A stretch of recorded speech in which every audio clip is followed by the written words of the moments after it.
Welcome back to Did Reviews. Today I'm going to be checking out some fans from Antec, and these are their Prizm X120 ARGB fans. Now these come in a 3-pack with a fan controller. I don't believe you can buy them separately, which is a shame.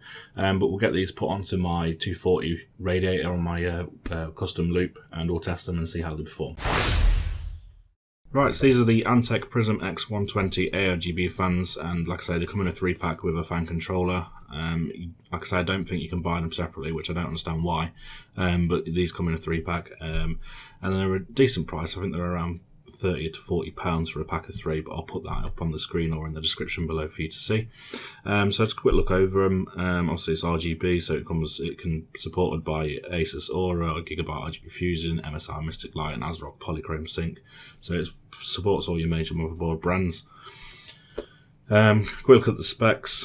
Standard 120mm size, bearing type's hydraulic, and we're up to 2000 RPM plus or minus 10%. Fans airflow is going to be up to 45.21 CFM, and their air pressure is up to 2.56, so they are quite a high static pressure, so hopefully it should work nicely on my radiator. And the noise level is up to 32.6, and that's about all I need to show you, so I'll show you what you get. So this is the fan itself. They are actually feel really nicely built, quite good quality. They're not the heaviest, but they are quite heavy, to be fair, compared to some fans.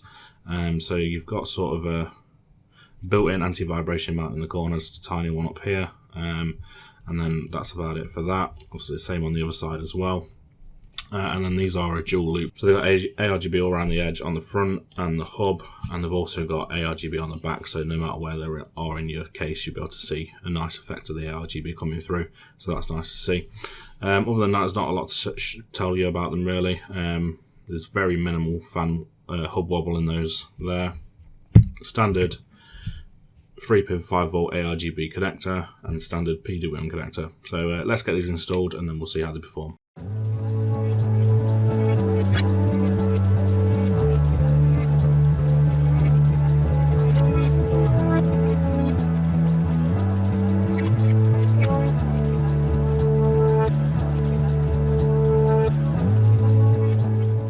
Right, so there we have the Antec Prizm 120 ARGB, sorry, the Prizm X, and obviously I've done some testing with it.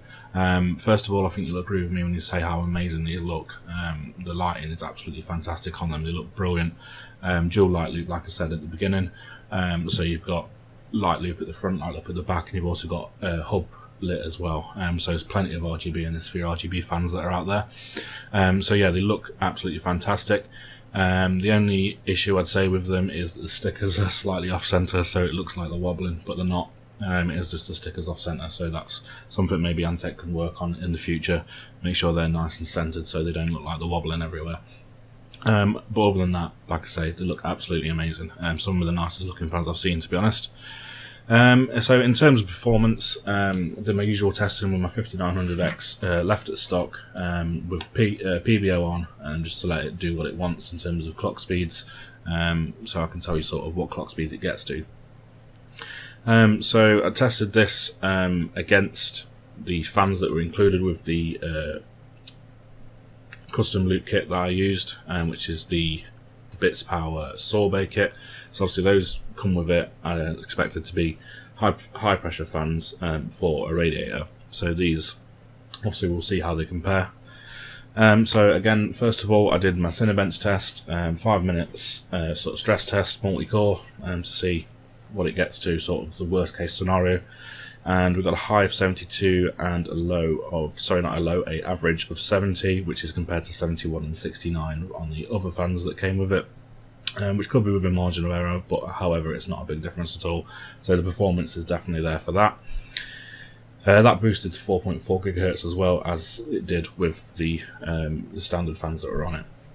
Then we went on to Shadow the Tomb Raider benchmark, ran at 5120 by 1440 ultra wide, ultra settings, and we obviously ran the benchmark, and we've got a high of 59 and an average of 51, which is slightly better on the high, but exactly the same on the average, and it boosted to around 4.6 for most of the run.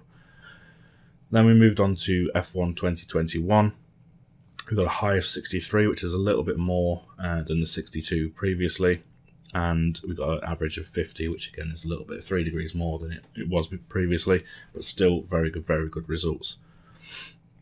And the last test I did was superposition by Unigine, ran at 1080p medium windowed mode, and it boosted to around 4.7, and we were looking at a high temperature of 59 and an average of 51, so the high was a degree lower than the stock fans that came with it. So all in all, the performance is definitely there. They are very good. They're actually really reasonable priced as well, compared to the likes of your Corsairs and things like that. They're actually really well priced. And yeah, they look absolutely incredible. Some of the nicest fans I've seen, as I have said. If you were looking at these, then I can definitely recommend them if you're looking for some nice fans to add to your setup. And you can get, obviously, packs for free for a decent price. The other problem I would say with these is the fan control hub that comes with it only allow up to 5 fans on it. So if you want to put more than 5 fans in your case, you're a little bit stuck. Other than obviously putting extra controllers in, which obviously this adds to the clutter and the cable management problems that you have. But failing that, you don't have to use the controller. They are standard ARGB header, so you can plug them into your motherboard and use splitters and things like that to get them all controlled off your motherboard and all in sync with motherboard, which is what I've done and I'd recommend you do basically, because then you haven't got any issues with more fan hubs and things like that, and you can make sure they're all properly synced to your motherboard and to anything else that's ARGB in your case. So overall, guys, definitely recommend these if you're looking for some nice fans, and go out and get them if you're looking for this sort of price range. Performance is there and they look great. So I hope you enjoyed this video. Thanks for watching. If you did like it, please don't forget to subscribe if you haven't already. Give us a thumbs up, give it a thumbs down if you didn't like it, and leave me any comments in the comment section below, and I will try and answer them. Thanks for watching. I'll see you again.